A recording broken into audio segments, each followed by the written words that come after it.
Vous venez de toucher 10 000 € et cette somme dort paisiblement sur votre compte bancaire. Mais attention, chaque jour qui passe est de l'argent perdu à cause de l'inflation qui grignote silencieusement votre pouvoir d'achat.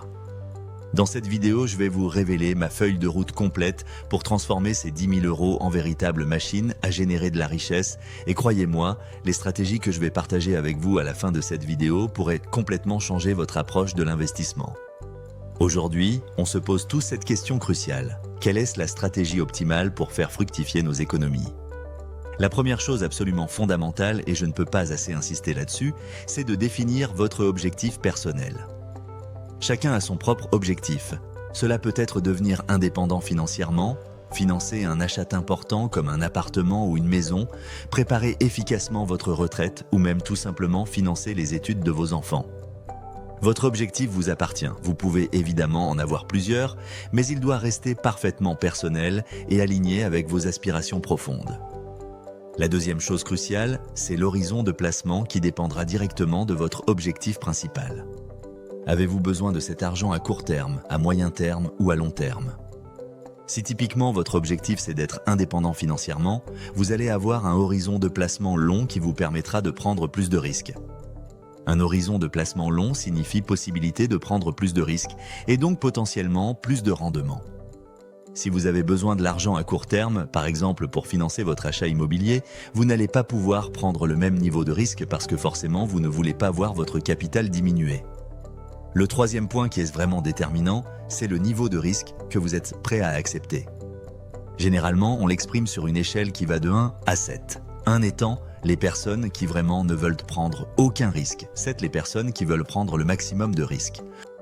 Dans mon expérience personnelle, on surestime généralement sa tolérance ou sa capacité à prendre du risque et à encaisser des pertes.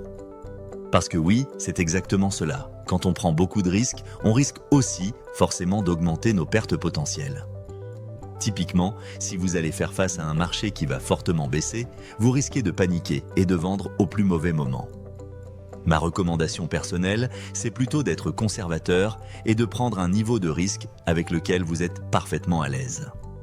Une autre chose absolument cruciale à garder en tête, c'est que chaque euro que vous laissez sur votre compte en banque va être érodé par l'inflation. Si vous n'abonnez pas encore à la chaîne et que vous voulez recevoir toutes nos stratégies d'investissement avancées, c'est le moment parfait pour cliquer sur le bouton s'abonner et activer la cloche, car votre soutien nous donne la force de créer du contenu encore plus qualitatif pour vous aider à développer votre patrimoine. Et croyez-moi, les prochaines vidéos que nous préparons vont littéralement révolutionner votre façon d'investir. Qu'est-ce que cela veut dire concrètement que l'inflation attaque votre épargne ? C'est très simple. Vous allez dans un an avoir exactement la même somme sur votre compte bancaire. Par contre, ce que vous pourrez acheter avec cette somme aura significativement baissé. L'inflation attaque directement votre pouvoir d'achat de manière silencieuse mais redoutable. En ce moment, nous sommes dans une période d'inflation forte aux alentours de 4 à 5% annuels. Cela veut dire concrètement que chaque année, les prix augmentent de 4 ou 5%. Si vous avez 1 000 € en année 1 et 1 000 € en année 2, vous aurez 5% de pouvoir d'achat en moins. L'argent qui dort sur votre compte en banque, concrètement, il va être attaqué par l'inflation de manière constante. Cela ne veut pas dire qu'il faut se jeter sur le premier produit d'investissement qu'on vous propose et qu'il faut investir à tout va.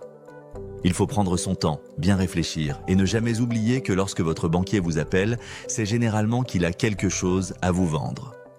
Il vous vend quelque chose parce qu'il va toucher une commission substantielle dessus, et cela c'est un point absolument crucial à comprendre. Cela fait une transition parfaite avec mon prochain point qui concerne l'accompagnement professionnel. On me dit toujours, oui mais moi je ne peux pas investir parce que je n'y connais rien, donc je vais voir un conseiller. Attention, la plupart des conseillers sont rémunérés aux commissions, on vient d'en parler. Qu'est-ce que cela veut dire exactement ? Cela veut dire que vous n'allez rien payer directement pour avoir leurs recommandations. Mais par contre, eux, quand ils vont vous vendre quelque chose, ils vont prendre une commission importante sur les produits vendus. Forcément, vous comprenez qu'il y a un sérieux problème d'alignement d'intérêts. La réalité, c'est que si vous voulez investir 10 000 €, vous n'avez absolument pas besoin de vous faire accompagner. Aujourd'hui, toute la connaissance est disponible gratuitement sur Internet. Vous avez des blogs qui sont absolument incroyables, vous avez des chaînes YouTube qui sont remarquables, vous avez des forums comme le Forum Finard qui regorge d'informations précieuses. Vous avez vraiment une mine d'or d'informations à votre disposition. Vous avez des gens qui sont comme vous, qui partagent leurs expériences concrètes, qui vous donnent des recommandations testées, et cela vaut très cher. Surtout, cela vous évite de prendre un conseil biaisé par des intérêts commerciaux. Si vous voulez vraiment investir efficacement, la réalité c'est qu'il faut mieux vous former personnellement. Vous prenez quelques heures pour acquérir les connaissances de base indispensables et ensuite vous passez à l'action de manière éclairée. Avant de passer aux stratégies concrètes, nous allons parler de la règle d'or de l'investissement, la diversification. Qu'est-ce que cela veut dire exactement ? Cela veut dire qu'on ne met pas tous ses œufs dans le même panier. Et il y a une représentation assez facile et visuelle que j'utilise constamment. La pyramide des investissements. La pyramide est très simple. Elle se lit de bas en haut et elle permet de vraiment visualiser qu'on y va progressivement et méthodiquement. Le premier étage de votre pyramide, c'est le matelas de sécurité. Concrètement, vous allez mettre entre 3 et 6 mois de dépenses courantes sur un livret qui va être 100% sécurisé et disponible à tout moment. Le livret idéal pour cela, c'est le livret A parce que la réalité, c'est qu'avec le plafond de 22 950 €, vous avez quand même beaucoup de marge. Encore mieux que le livret A, c'est le LEP qui est absolument magique. Le LEP, c'est le seul livret qui vous permet vraiment d'annuler l'inflation. Il est en ce moment à 6% et son taux est directement indexé sur l'inflation en cours en France. Il n'y a pas de niente en France. Le LEP est uniquement accessible selon certaines conditions de revenus. Donc vérifiez bien si vous êtes éligible. Si c'est le cas, vous pouvez appeler votre banque ou vous connecter sur votre banque en ligne et l'ouvrir immédiatement. Cela vous permettra d'avoir le taux d'intérêt le plus élevé du marché avec aucun risque. Une fois que vous avez constitué votre matelas de sécurité, vous pouvez commencer à mettre l'argent au travail et à vraiment investir. N'oubliez pas que le livret A ne paye que 3%, ce qui est moins que l'inflation actuelle. Le pouvoir d'achat est érodé par l'inflation. Donc quand vous allez mettre votre argent au travail, vous allez commencer à générer du rendement. Vous allez aller chercher de la performance qui va au-delà de l'inflation, donc qui va vous enrichir progressivement. Pour cela, il y a plusieurs classes d'actifs fondamentales. Les actions, qui sont vraiment le pilier essentiel qu'il faut absolument utiliser dans toute stratégie. L'immobilier, qui est un autre pilier important parce qu'il va vous permettre de débloquer le crédit à taux fixe. Une vraie force en France. Au-delà de cela, vous avez la crypto qui est une classe d'actifs encore relativement jeune mais très intéressante pour la diversification. Attention, il y a beaucoup de pièges en crypto, donc il faudra savoir naviguer et prendre les bonnes décisions. Une fois que vous maîtrisez ces bases fondamentales, vous pouvez aller plus loin en investissant dans ce que j'appelle les investissements alternatifs. Cela peut être des cartes Pokémon, de l'or, des objets de collection, mais vous comprendrez rapidement qu'en fait vous n'avez pas besoin d'aller aussi loin dans la complexité. Une pyramide avec un matelas de sécurité, des actions, de l'immobilier et un peu de crypto, c'est déjà une pyramide très bien construite. Maintenant, passons aux stratégies concrètes. Je vous ai préparé 3 stratégies possibles. Nous allons les analyser une par une, puis nous comparerons les résultats pour voir laquelle est la plus intéressante selon différents profils. Aucune de ces stratégies ne comporte le fait de faire un emprunt bancaire pour acheter de l'immobilier. Pourquoi cette restriction ? Parce qu'avec seulement 10 000 € à investir, si nous devons faire un apport, nous risquons de devoir mettre quasiment la totalité de cette somme en guise d'apport. La première stratégie est ultra simple, 100% action. Qu'est-ce que cela signifie concrètement ? Cela veut dire qu'on va investir directement dans l'économie réelle et devenir actionnaire de toutes les sociétés qui font tourner notre monde. Il y a plusieurs façons de procéder, mais ce qu'il faut absolument retenir, c'est que vous pouvez soit acheter de sociétés individuelles comme Air Liquide, Total, Tesla ou Apple. Ou alors, vous pouvez vous dire que vous achetez plutôt le marché dans sa globalité parce que vous ne savez pas exactement si telle ou telle société va être plus performante. La question cruciale devient, est-ce que je dois acheter d'actions individuelles ou plutôt acheter le marché complet ? Il y a énormément d'études qui montrent qu'en fait c'est quasiment impossible de surperformer le marché, même pour les gérants professionnels. L'étude la plus connue et la plus respectée, c'est l'étude Spiva, qui montre depuis des années que 90, voire 95% des gérants professionnels n'arrivent pas à faire mieux que le marché. Ces gérants ont des analystes, des traders qui passent leur journée entière à analyser des entreprises, à rencontrer les dirigeants, et pourtant ils n'arrivent pas à battre le marché. Je pense que ce qu'on appelle le stock picking, choisir des actions individuelles, c'est un choix qui est difficile et beaucoup trop risqué. Je préfère m'orienter vers une approche passive qui consiste à acheter le marché dans son ensemble. Pour cela, il y a une solution qui est absolument magique et qui s'appelle les ETF. Les ETF, qu'est-ce que c'est exactement ? Ce sont des instruments cotés en bourse qui peuvent s'acheter et se vendre exactement comme des actions classiques. Ils peuvent s'acheter durant les heures d'ouverture du marché et vous allez pouvoir, avec un seul ETF, acheter tout un pan de marché d'un coup. Par exemple, le CAC 40, le S&P 500, qui est l'indice boursier américain, ou encore le MSCI World, dont vous avez peut-être déjà entendu parler. Vous allez pouvoir acheter tous les grands indices à très peu de frais, et les frais, on en a parlé plus tôt, c'est crucial. C'est pour cela que les ETF sont intéressants, et c'est pour cela aussi que votre conseiller bancaire ne vous en a jamais parlé. Il n'y a pas de commission juteuse sur les ETF pour votre banque. C'est une excellente façon d'investir de façon passive, d'acheter un panier d'actions très diversifié. Si vous achetez par exemple le MSCI World, il y a 1600 sociétés dedans. Vous avez du LVMH, du Tesla, du Apple, vous avez aussi des sociétés japonaises, vous allez vraiment toucher le monde entier. Les États-Unis, l'Europe, le Japon avec une seule ligne dans votre portefeuille. Cela peut paraître inquiétant d'avoir qu'une seule ligne dans son portefeuille, mais en fait, cette ligne inclut 1600 sociétés, donc c'est très diversifié. Vous allez me demander, quelle est la performance sur le long terme des grands indices, comme le MSCI World ou le S&P 500 ? C'est entre 8 et 10% par an depuis des très longues périodes. Le S&P 500, qui existe depuis plus de 100 ans, produit 10% de rendement annualisé en moyenne sur cette période séculaire. Ce qu'il faut garder en tête, évidemment, c'est qu'il y a des années fastes où le marché a beaucoup augmenté, mais il y a aussi des années de crise. Le marché peut énormément perdre, c'est aussi la réalité de la bourse. En moyenne, cela monte parce que l'économie croît, mais particulièrement lors des années de crise, le marché peut énormément baisser. Une crise financière typique, en 2008, c'était moins 40% sur une année. Il faut avoir les reins solides pour pouvoir encaisser une moins-value latente parce qu'elle ne sera pas réalisée, mais il faut voir son portefeuille baisser de 40% sans paniquer et sans appuyer sur le bouton vendre. Mes ETF préférés, je me concentre sur les ETF très simples qui vont répliquer les grands indices. Le MSCI World All Countries qui est une version augmentée avec les marchés émergents en plus.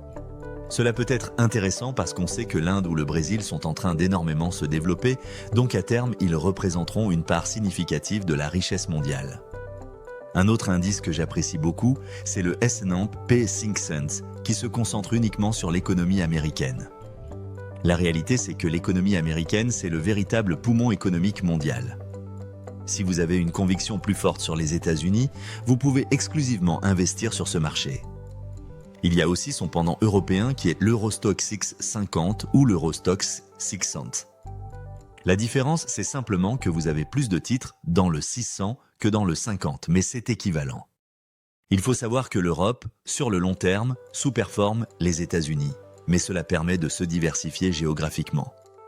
Les deux que je préfère vraiment, c'est le MSCI World All Countries et le S&P 500. Je vous conseille de ne pas prendre les deux simultanément parce que si vous avez le MSCI World All Countries, vous avez déjà une grosse partie d'États-Unis, donc cela ferait doublon inutile. Comment investir dans des ETF? Quel est le support avec lequel on va les acheter? Vous avez en gros 3 options principales, le compte titre, le PEA et l'assurance vie. Vu qu'on a 10 000 € à investir, le plus intéressant et de loin, c'est le PEA. Pourquoi cette préférence marquée?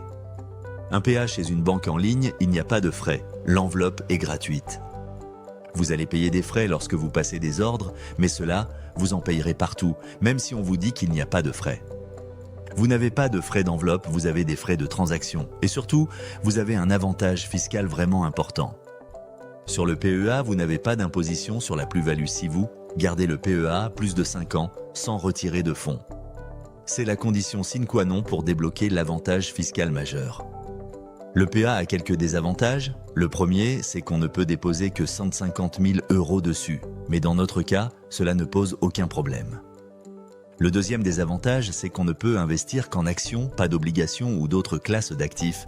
Mais dans notre cas, ce n'est pas un problème puisqu'on veut faire une stratégie 100% actions. Maintenant qu'on a choisi l'ETF et l'enveloppe, on va se poser la question cruciale. Faut-il investir nos 10 000 euros d'un coup ou étaler sur 12, 18 ou 24 mois? Ma recommandation est assez claire. Investir de façon étalée pour éviter le risque de timing. Il faut savoir que l'investissement d'un coup est statistiquement plus rentable, mais il implique du stress psychologique. Qu'est-ce qui se passe si on investit le jour du plus haut du marché et que le marché perd 20% le lendemain? On va très mal dormir, c'est garanti. Encore une fois, je vous recommande d'étaler vos investissements sur 12 mois. Vous dormirez bien et en plus, vous pourrez profiter d'une éventuelle baisse de marché. La deuxième stratégie dont je vais vous parler, c'est le célèbre Swiss 40. 60% actions, 40% obligations. Qu'est-ce que sont les obligations exactement? C'est assez simple, ce sont des titres de créances qu'on va faire à des États comme la France ou les États-Unis. Ce sont des prêts qu'on va faire aux entreprises, aux municipalités, aux collectivités locales. Ces entités vont progressivement nous rembourser notre capital en nous versant un coupon régulier et à terme, elles nous rembourseront l'ensemble du capital initial. Les obligations ont cet avantage majeur. Elles sont plus sûres parce que c'est un actif beaucoup moins volatile. Ce qui se passe généralement, c'est que les obligations réagissent de façon inverse aux actions. Quand les actions baissent, les obligations augmentent et vice-versa. Cela peut être intéressant de combiner les deux parce que les obligations vont amortir le choc lorsque les marchés actions vont fortement chuter. Si on compare la performance d'un portefeuille 100% actions avec celui d'un 60-40 sur les 40 dernières années, le 100% actions va mieux que performe. Il va être aux alentours de 8% par an en annualisé. Le 60-40 va être aux alentours de CPT,2%. Par contre, il va atteindre cette performance avec une volatilité et donc un risque beaucoup plus faible. La volatilité, c'est la variation des cours, donc la variation de la performance. En fait, on est mieux rémunéré dans le 60-40 pour le risque-prix, mais on génère moins de performance absolue. Le 60-40 est finalement assez adapté à un profil conservateur, là où le 100% action va être plus adapté à un profil prêt à prendre beaucoup de risques. Le 60-40, vous pouvez aussi le créer avec des ETF spécialisés. La partie action, vous la faites avec un MSCI World All Countries et la partie obligataire, vous la faites avec un ETF obligataire. La troisième stratégie, c'est le 50-40 DIX. 50% d'actions, 40% d'immobilier et 10% de crypto. On introduit deux nouvelles classes d'actifs particulièrement intéressantes. La première, c'est l'immobilier. Mais attention, on ne va pas faire d'immobilier en achetant un appartement parce qu'on n'a pas assez d'apport pour un prêt. Par contre, on a d'autres options, et l'option à laquelle je pense, ce sont les SCPI. Une SCPI, qu'est-ce que c'est exactement ? C'est un fonds qui va collecter de l'argent d'épargnants comme vous et moi, et ensuite il va réinvestir cet argent dans de l'immobilier professionnel. Il va acheter des bureaux, des établissements de santé comme des EHPAD, des crèches, de la logistique, des entrepôts, des hôtels. Il y a plus de 200 SCPI différentes en France, et chacune a une stratégie particulière. L'avantage de la SCPI, c'est que vous allez devenir sociétaire en achetant des parts, et vous allez toucher des loyers sans rien faire. Vous n'allez pas devoir gérer les locataires, les étudiants, la vacance, trouver de nouveaux locataires, rénover les biens. C'est le métier de la société de gestion qui va s'occuper de tout cela. Tous les trimestres, voire tous les mois, cette SCPI va vous verser un loyer et généralement les rendements sont décoîtres à 5%. Les SCPI permettent de générer des revenus passifs authentiques parce qu'on ne fait absolument rien. Par contre, il y a des désavantages importants. Le premier, c'est que la plupart des SCPI vont vous prendre des frais d'entrée conséquents. Ces frais d'entrée peuvent être très importants, entre 8, 10, voire 12%, qui vont être prélevés dès l'investissement. Concrètement, si vous investissez 1 000 euros et qu'on vous prend 10% de frais d'entrée, il n'y a que 900 euros de votre argent qui va être réellement mis au travail. Le deuxième désavantage, c'est qu'il y a beaucoup de SCPI qui ont investi dans des secteurs très concentrés, donc elles sont spécialisées dans la santé ou dans le bureau. Le problème des bureaux, c'est qu'avec le télétravail, beaucoup d'entreprises ont besoin de surfaces plus petites. Il y a de la vacance, donc moins de loyers qui rentrent, et les biens en portefeuille dans les grosses SCPI de bureaux sont du mal à se vendre. La diversification, c'est important, mais si on est spécialisé dans un secteur, on risque d'acheter les bâtiments lorsqu'ils coûtent très cher, donc on va faire des performances décevantes. Quand le marché va se retourner et que les prix vont baisser, on va être bloqué parce qu'on ne pourra pas les vendre facilement. Le dernier problème de la SCPI, c'est la liquidité ou plutôt l'absence relative de liquidité. Vous pouvez revendre vos parts, mais il n'y a aucune garantie que vous trouviez un acheteur, contrairement aux ETF où vous appuyez sur un bouton et il y a toujours quelqu'un pour racheter vos parts. Sur les SCPI, c'est la société de gestion qui s'occupe de revendre vos parts. Pas de problème dans un marché haussier, mais en période de crise, beaucoup de gens essaient de revendre simultanément. Il y a même des sociétés de gestion qui ont bloqué les rachats, voire des assurances-vie qui ont bloqué les rachats alors qu'elles sont censées garantir la liquidité. Votre capital peut être bloqué potentiellement et les prix des parts peuvent baisser fortement. Les prix de plusieurs grosses SCPI bancaires, notamment d'Amundi, ont perdu entre 15 et 20% il y a quelques mois seulement. Comment choisir les bonnes SCPI? Ma recommandation est simple, privilégiez les SCPI qui n'ont pas de frais d'entrée. Regardez la performance qu'elles ont délivrée historiquement, est-ce qu'elles arrivent à maintenir une performance intéressante dans le temps? Est-ce qu'elles ont un taux d'occupation financier important? Il faut minimum 90% de taux d'occupation. Est-ce que le parc est bien diversifié, que ce soit en termes de secteur, de locataires et géographiquement? La dernière poche de notre stratégie, les fameux 10%, c'est la crypto. C'est la classe d'actifs qui a le mieux performé sur les 10 dernières années et de très loin. Elle vient d'arriver, elle est toute jeune, ce qui dit classé d'actifs jeune dit énormément de scams, énormément de pièges. On va vraiment la jouer pied de sécurité et aller sur les actifs qui sont là pour rester. Il y en a deux principaux auxquels je pense. Le Bitcoin, évidemment, c'est le grand-père de la crypto. Cela fait des années qu'il est là, il y a énormément de gestionnaires d'actifs qui investissent dedans. C'est vraiment l'actif le plus sûr dans une classe d'actifs relativement volatile. Le deuxième, c'est l'Ethereum, qui est intéressant parce que contrairement au Bitcoin qui va être l'équivalent de l'or digital, l'Ethereum, c'est l'ordinateur de la blockchain. Il va propulser une grosse partie des applications, notamment ce qu'on appelle la DeFi, la finance décentralisée. Comment investir en crypto? Il y a des plateformes spécialisées pour investir. Ce qu'il faut retenir, c'est que les cryptos, vous pouvez les laisser sur une plateforme, mais vous pouvez aussi les retirer sur votre wallet. Notamment Ledger, qui est une des plus belles startups françaises, et c'est la seule façon d'être 100% certain que vos cryptos vous appartiennent. Il est important aussi d'investir dans le matériel pour que vous puissiez stocker vos cryptos de façon sécurisée. C'est l'heure du bilan crucial. Nous allons comparer les performances des trois stratégies. Pour rappel, nous avons la stratégie 1, 100% action. Nous avons la stratégie 2, le fameux 60-40, 60% action, 40% obligation. Enfin, nous avons le 50-40 DIX, 50% action, 40% immobilier, 10% crypto. Pour notre analyse comparative, nous sommes partis sur un horizon d'investissement de 20 ans. Nous avons pris les performances suivantes pour les différentes classes d'actifs, les actions à 8% annuel, les obligations à 4%, l'immobilier à 4,5%, la crypto à 12%. L'inflation, c'est-à-dire l'augmentation des prix ou la perte de pouvoir d'achat, à 2% par an. Évidemment, si vous faites de la plus-value, vous allez payer des impôts sur les gains, nous sommes en France. Pour la plus-value, nous avons pris 17,2% pour l'investissement via le PEA grâce à l'avantage fiscal. Pour toutes les autres classes d'actifs, nous sommes partis sur la flat tax à 30%. Roulement de tambour pour les résultats de cette analyse comparative. La stratégie la plus performante est la stratégie 1 100% action et d'assez loin. C'est logique, et je vais vous expliquer pourquoi cette supériorité. Numéro 2 sur le podium, c'est le 50-40 DIX, 50% action, 40% SCPI, 10% crypto. Le petit dernier, c'est notre 60-40 traditionnel. Il faut prendre ces résultats avec des pincettes, les performances passées ne présagent jamais des performances futures.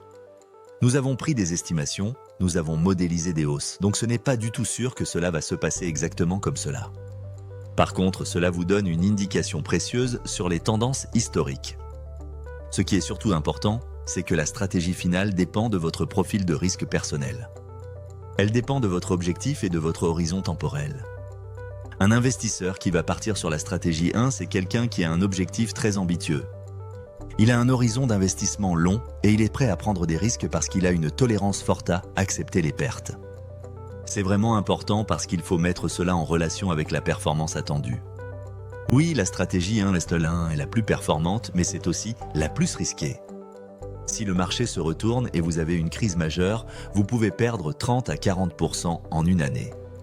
Quand on commence à investir, cela peut être difficile à encaisser psychologiquement. Il faut bien garder cela en tête lorsque vous élaborez votre stratégie personnelle. Vous l'aurez compris, il n'y a pas de stratégie universelle. Chacun a sa stratégie optimale et chacun doit être parfaitement à l'aise avec les investissements qu'il réalise. La clé du succès en investissement, c'est de rester cohérent avec ses objectifs et de ne jamais investir dans quelque chose qu'on ne comprend pas. Il est crucial de commencer par se former, de prendre le temps d'acquérir les connaissances fondamentales et ensuite de passer à l'action de manière progressive. L'investissement, c'est un marathon, pas un sprint, et la régularité est bien plus importante que le timing parfait. N'oubliez jamais que chaque jour d'attente, c'est de l'argent perdu à cause de l'inflation qui ronge silencieusement votre pouvoir d'achat. Le meilleur moment pour commencer à investir, c'était il y a 10 ans. Le deuxième meilleur moment, c'est maintenant. Votre stratégie d'investissement doit évoluer avec votre situation personnelle, vos objectifs peuvent changer, votre tolérance au risque peut évoluer. L'important, c'est de rester flexible tout en gardant un cap cohérent vers vos objectifs financiers. Je suis extrêmement curieux de connaître quelle stratégie vous allez choisir pour vos 10 000 €. Dites-le moi dans les commentaires, partagez votre réflexion et continuons cette discussion enrichissante. N'hésitez pas à poser toutes vos questions. La communauté Finar est là pour vous aider à prendre les meilleures décisions pour votre avenir financier. Je vous souhaite d'excellents investissements et de belles performances dans votre parcours vers l'indépendance financière. À très bientôt pour de nouvelles stratégies qui vont révolutionner votre approche de l'investissement.